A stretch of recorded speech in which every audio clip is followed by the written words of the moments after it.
Good evening everyone, welcome to my YouTube channel. दोस्तों, आज हम बात करने जा रहे हैं लूसन बुक में इतिहास में आज हम बात करेंगे मध्यकालीन जो भारत है उसमें 27वां चैप्टर संतलत कांड, जिसमें हम मतलब गुलाम वंश, खिलजी वंश और तुगलक वंश के बारे में बात कर चुके हैं। तो आज हम बात करेंगे सैयद वंश। तो सैयद वंश का जो कार्यकाल है 1414 से स्टार्ट होता है, 1451 तक ईस्वी तक चलता है। तो इनका कार्यकाल बहुत ही कम था, लेकिन जो मतलब इनके कार में भी कुछ कार्यकाल में भी कुछ इन्होंने कुछ कार्य किए। इसके दौरान ये इनका वंश आता है सैयद वंश। ठीक है, तो सैयद वंश का हम शुरू करते हैं दोस्तों। तो चलिए दोस्तों, शुरू करने से पहले हमारे चैनल को सब्सक्राइब कीजिए, लाइक कीजिए।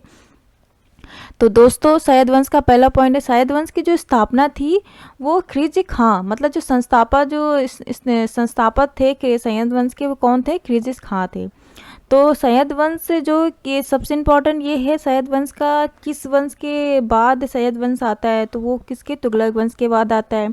अधिकतर क्वेश्चन इस तरह पूछे जाते हैं, वंश का जो श्रेणी क्रम बताइए।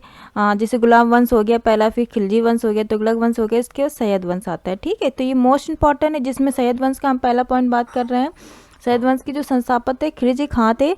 नेक्स्ट पॉइंट की बात करते हैं, मोस्ट इम्पॉर्टेंट है, संस्थापक हो गए, सन हो गया, शासन इनका किस ईस्वी से किस ईस्वी तक इनका शासन चला है, ये मोस्ट इम्पॉर्टेंट है। ठीक है, आगे बात करते हैं, इसने सुल्तान की जो उपाधि ना धारण कर अपने को रैयत ए आला की उपाधि में ही खुश रखा। मतलब इन्होंने क्या किया, जो इन्होंने मतलब जो खिलजी खां थे, खिलजी खां इन्होंने क्या किया, सुल्तान की उपाधि ना धारण करके अपने को ए रैयत ए आला की उपाधि धारण की थी। इन्होंने सुल्तान की उपाधि ना धारण करती, रैयत ए आला की उपाधि धारण की थी। ठीक है, मोस्ट इम्पॉर्टेंट है, किस वंश में रैयत ए आला की उपाधि धारण करी थी? वो कौन सा वंश था? सैयद वंश था। ठीक है, खिलजी खां जो तैमूर लंग के सेनापति था, मतलब वो कहने का मतलब पहले जो वो संस्थापक बनने से पहले वो क्या थे? तैमूर लंग के सेनापति थे। ये मोस्ट इम्पॉर्टेंट है। खिलजी खां सैयद वंश के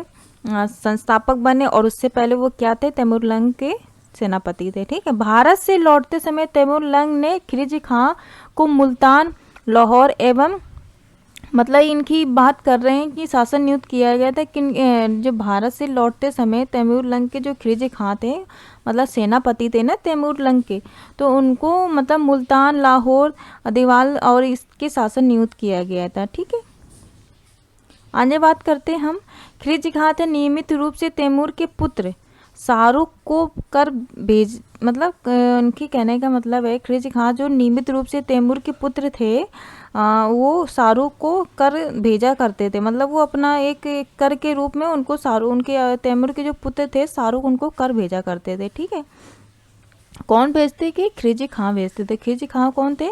ये एक सैयद वंश के संस्थापक थे, जो पहले संस्थापक बनने से पहले ये तैमूर लंग के सेनापति थे। ठीक है, और जो कि तैमूर लंग के जब सेनापति थे उसमें कौन सा वंश चल रहा था? तुगलक वंश चल रहा था। ठीक है, नेक्स्ट पॉइंट की बात करते हैं, खिलजी खां की जो मृत्यु थी 20 मई 1421 ईस्वी में हो गई थी। खिलजी खां की जो मृत्यु थी 1421 ईस्वी में 20 मई को हो गई थी। मोस्ट इंपॉर्टेंट है। खिलजी खां के जो पुत्र थे मुबारक खां ने शाह की उपाधि धारण की थी। तो मतलब उनकी मृत्यु के बाद उनके जो पुत्र थे मुबारक खां, उन्होंने शाह की उपाधि धारण की थी। ठीक है, उनके पिता ने कौन सी? खिलजी खां ने रैयत आला की उपाधि धारण की थी, और उनके पुत्र मुबारक खां थे जिन्होंने शाह की उपाधि धारण की थी। Most important. ठीक है, नेक्स्ट पॉइंट की बात करते हैं, अहिया बिन अहमद सरहिंदो, मतलब सरहिंद की जो मुबारक शाह का संरक्षण प्राप्त था। इसकी पुस्तक तारिक ए मुबारक शाही में सैयद वंश के विषय में जानकारी मिलती है। इस पुस्तक में सैयद वंश के विषय में जानकारी मिलती है। कौन सी पुस्तक है वो? तारिक ए मुबारक शाही। ठीक है, आगे बात करते हैं, यमुना के किनारे मुबारकाबाद की स्थापना मुबारक शाह ने की थी। मुबारक शाह कौन थे? मुबारक शाह जैसे कि हमने अभी बात करी कि जो खिलजी खां के पुत्र थे वो मुबारक शाह थे। उन्होंने क्या किया था? यमुना के किनारे मुबारकाबाद की स्थापना करी थी। इन मोस्ट इम्पॉर्टेंट है। सैयद वंश की जो अंतिम सुल्तान की बात करते हैं, अलाउद्दीन आलम शाह थे। जो इनका अंतिम जो शासक था वो कौन था?